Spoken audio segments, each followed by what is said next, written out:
안녕하세요. 김상철 목사입니다. 오늘 에베소서 4장 32절 말씀을 통해 용서와 화해 그리고 관계 회복이라는 제목으로 새벽 묵상을 하도록 하겠습니다. 제가 본문을 읽겠습니다. 서로 친절하게 하며 불쌍히 여기며 서로 용서하기를 하나님이 그리스도 안에서 너희를 용서하심과 같이 하라. 아멘. 오늘은 제가 너무 피곤해서 새벽 묵상을 올리지 못했습니다. 오후 묵상이 되었는데요. 꼭 한번 들어보시길 바랍니다. 우리가 신앙생활을 하면서 가장 많이 부딪히는 질문이기도 하고 목회자인 제가 가장 많이 받는 질문이기도 합니다. 예를 들면 용서가 무엇입니까? 화해는 반드시 관계를 회복하는 것인가요? 상처를 준 사람과 다시 가까워져야 합니까? 이런 질문들이죠. 근데 어떤 분들은 이렇게 고민합니다. 용서하면 다시 예전처럼 지내야 하나요? 그렇게 하면 또 상처받지 않을까 걱정이 돼요. 이런 질문들이죠. 근데 곰곰이 생각해보면 단순한 관계의 문제는 아닌 것 같습니다. 우리가 신앙생활 안에서 예수를 믿는 사람으로서 이 부분을 어떻게 해석하고 내가 어떻게 이 싸움을 싸워야 되겠는가라는 문제죠. 제가 어제 천정은 자매님 관련된 촬영이 좀 있었습니다.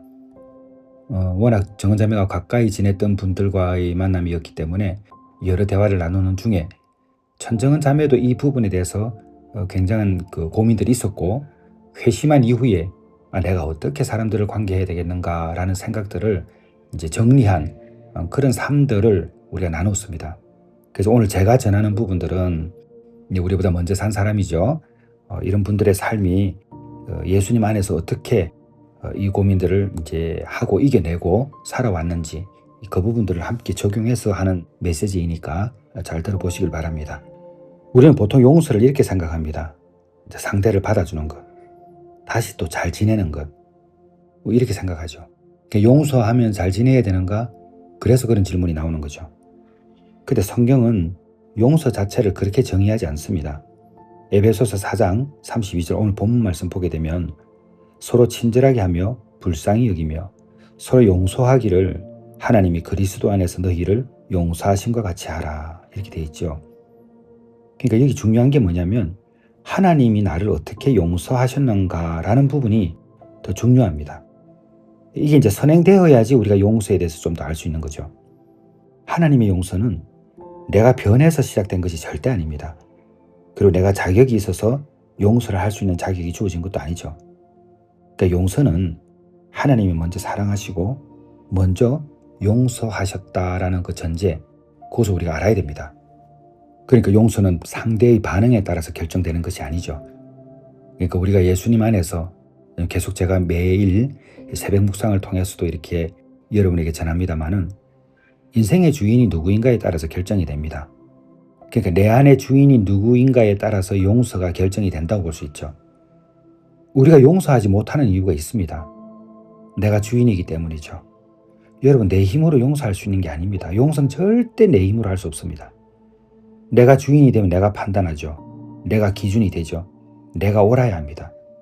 그래서 마음속에서 늘 이런 말이 일어납니다. 저 사람이 변하면 용서하지. 사과하면 받아주지.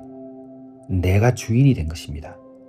고린도서 5장 15절 말씀을 보게 되면 그가 모든 사람을 대신하여 죽으심은 살아있는 자들로 하여금 다시는 그들 자신을 위하여 살지 않고 오직 그들을 대신하여 죽었다가 다시 살아나신 이를 위하여 살게 하려 함이라. 완전히 주인이 바뀌어야 된다는 것을 말씀하고 있죠.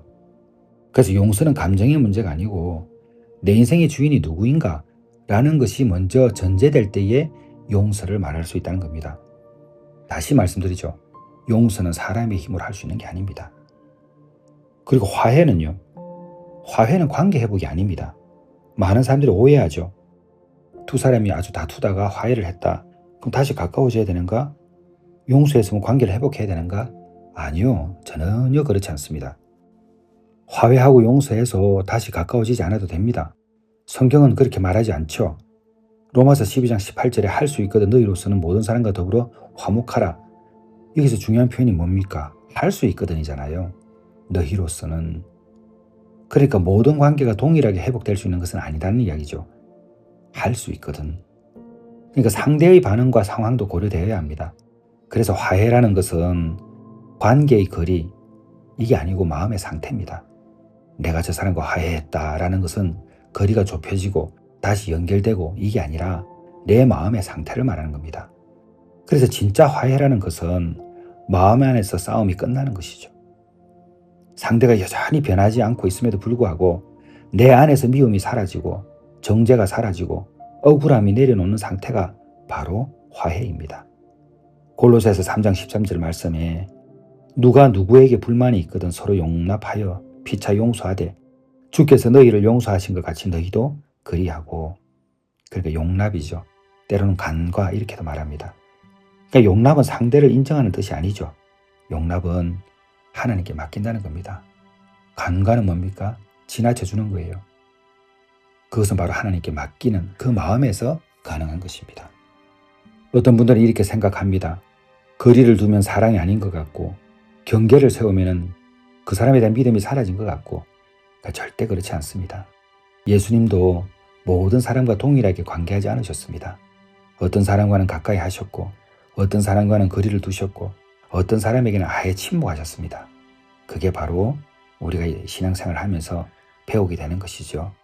저 사람이 문제다, 저 환경이 문제다 이렇게 이야기를 하면서 우리는 늘 문제를 외부에서 찾습니다. 그런데 항상 문제는 내부에 있습니다. 사랑 안에 두려움이 없고 온전한 사랑이 두려움을 내쫓나니 두려움에는 형벌이 있음이라. 두려워하는 자는 사랑 안에서 온전히 이루지 못하였느니라. 갈등의 뿌리는 다 두려움입니다.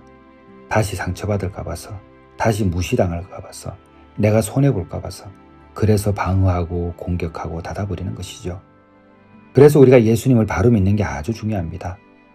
왜? 예수님을 믿어야지 안전하기 때문입니다. 안전하는 것은 잘 사는 것이죠.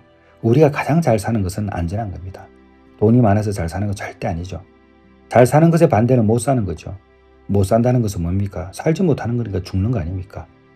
고린도전서 15장 55절에 사망한 너의 승리가 어디 있느냐? 사망한 내가 쏘는 것이 어디 있느냐? 그러니까 예수를 믿는다는 것은 사망을 없애고 다시 부활하는 것이죠. 사는 것이죠. 여러분, 사랑과 용서, 모든 관계는 내 마음의 주인이 바꾸어야지 회복이 됩니다. 그래야 내 안의 싸움이 끝나는 겁니다. 주의 은혜가 여러분에게 임하시기를 오늘 이 오후 시간에도 주님의 이름으로 축원합니다. 기도하겠습니다. 하나님 아버지, 우리 내가 살아가는 교회 성도들 모두가 다 인생의 주인이 바뀌어서 용서의 관점이 바뀌고 화해의 관점이 바뀌고 관계가 예수 그리스도 안에서 일어나게 하여 주옵소서. 예수님의 이름으로 기도드렸사옵나이다. 아멘.